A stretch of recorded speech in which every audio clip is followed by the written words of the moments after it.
गौतम बुद्ध ने उत्तरी भारत में सिद्धार्थ गौतम नामक एक राजकुमार के रूप में जीवन शुरू किया।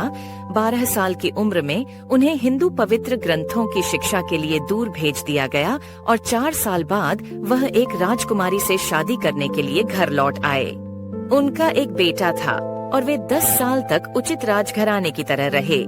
लगभग 25 वर्ष की आयु में राजकुमार, जो अब तक दुनिया की पीड़ाओं से बचा हुआ था, शिकार के दौरान अचानक एक बीमार आदमी, फिर एक वृद्ध आदमी, फिर अंतिम संस्कार जुलूस और अंत में भिक्षा मांगते हुए एक साधु से मिला। इन दृश्यों ने उसे इतना प्रभावित किया कि वह तुरंत ही अपने द्वारा देखे गए दुखों के बारे में ज्ञान प्राप्त करने के लिए दुनिया में चला गया। वह 7 साल तक भटकते रहे और अंत में एक पीपल के पेड़ के नीचे बैठ गए, जहां उन्होंने आत्मज्ञान होने तक रहने की कसम खाई। 7 दिनों के बाद प्रबुद्ध होकर उन्होंने पेड़ का नाम बदलकर बोधि वृक्ष, बुद्धि का पेड़ रख दिया और पढ़ाना और अपनी नई समझ साझा करना शुरू कर दिया। उस समय उन्हें बुद्ध, जागृत या प्रबुद्ध के रूप में जाना जाने लगा। बुद्ध ने अपना पहला उपदेश बनारस शहर में दिया था, जो गंगा नदी पर डुबकी लगाने के सबसे पवित्र स्थानों में से एक है। वह उपदेश सुरक्षित रखा गया है और यहाँ दिया गया है। यह एक गूढ़ प्रकार की पीड़ा के बारे में बुद्ध के ज्ञान को दर्शाता है। किसा गौतमी का एक इकलौता बेटा था और उसकी मृत्यु हो गई। अपने दुख में वह मृत बच्चे को अपने सभी पड़ोसियों के पास ले गई और उनसे दवा मांगी, और लोगों ने कहा वह अपनी चेतना खो चुकी है, लड़का मर गया है। आखिरकार किस्सा गौतमी की मुलाकात एक व्यक्ति से हुई जिसने उसके अनुरोध का उत्तर दिया, मैं तुम्हें तुम्हारे बच्चे के लिए दवा नहीं दे सकता, लेकिन मैं एक चिकित्सक को जानता हूँ जो ऐसा कर सकता है। और लड़की ने कहा, प्रार्थना मुझे बताओ श्रीमान, ये कौन है? और उस आदमी ने उत्तर दिया, बुद्ध शाक्य मुनि के पास जाओ। किस्सा गौतमी ने बुद्ध से प्रार्थना की और रोते हुए कहा, भगवान और गुरु, मुझे वह दवा दीजिए जिससे मेरा लड़का ठीक हो जाएगा। बुद्ध ने उत्तर दिया, मुझे 1 मुट्ठी सरसों चाहिए। और जब लड़की ने खुशी में इसे खरीदने का वादा किया तो बुद्ध ने कहा, सरसों का बीज उस घर से लिया जाना चाहिए जहां किसी ने बच्चा, पति, माता पिता या दोस्त नहीं खोया हो। बेचारी किस्सा गौतमी अब घर घर घूमती रही और लोगों ने उस पर दया की और कहा, यहाँ सरसों है, इसे ले लो।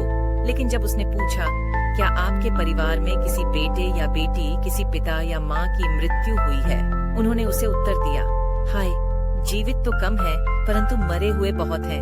हमें हमारे गहरे दुख की याद मत दिलाओ। और वहाँ कोई घर तो नहीं था परंतु उसमें कोई प्रियजन मर गया था। किस्सा गौतमी थकी हुई और निराश हो गई और सड़क के किनारे बैठकर शहर की रोशनी को देखती रही, जब वे टिमटिमा रही थीं और फिर से बुझ रही थीं।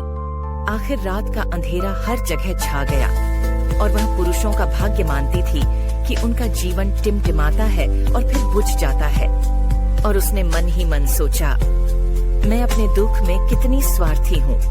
मृत्यु सभी के लिए आम है, फिर भी वीरानी की इस घाटी में एक रास्ता है जो उसे अमरता की ओर ले जाता है, जिसने सभी स्वार्थों को त्याग दिया है।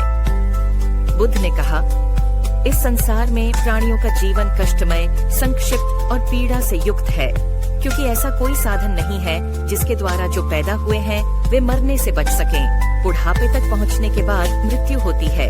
ऐसी प्रकृति की जीवित प्राणी हैं। जैसे पके फलों के जल्दी गिरने का खतरा होता है, वैसे ही जन्म लेने पर मनुष्य के जीवन का खतरा हमेशा बना रहता है। जो मूर्ख हैं और जो बुद्धिमान हैं, वे सब मृत्यु के वश में हो जाते हैं, मृत्यु के अधीन। उनमें से जो मृत्यु से पराजित होकर जीवन से चले जाते हैं, एक पिता अपने बेटे को नहीं बचा सकता, न ही रिश्तेदार अपने रिश्तेदारों को, जबकि रिश्तेदार देख रहे हैं और गहराई से विलाप कर रहे हैं। एक एक करके नश्वर लोग ले जाए जाते हैं, जैसे बैल को ले जाया जाता है जिसे ले जाया जाता है वध के लिए। इसलिए दुनिया मृत्यु और क्षय से पीड़ित है। इसलिए बुद्धिमान लोग दुनिया की शर्तों को जानकर शोक नहीं करते हैं। किसी को रोने या शोक करने से मन की शांति नहीं मिलेगी, इसके विपरीत उसका दर्द अधिक होगा और उसका शरीर पीड़ित होगा। वह खुद को बीमार और पीला कर लेगा, फिर भी उसके विलाप से मृतकों को बचाया नहीं जाएगा। जो शांति चाहता है उसे विलाप, शिकायत और शोक का तीर निकालना चाहिए। जिसने तीर निकाल लिया है और शांत हो गया है, उसे मन की शांति मिलेगी। जिसने सभी दुखों पर विजय पा ली है, वह दुख से मुक्त हो जाएगा और धन्य हो जाएगा।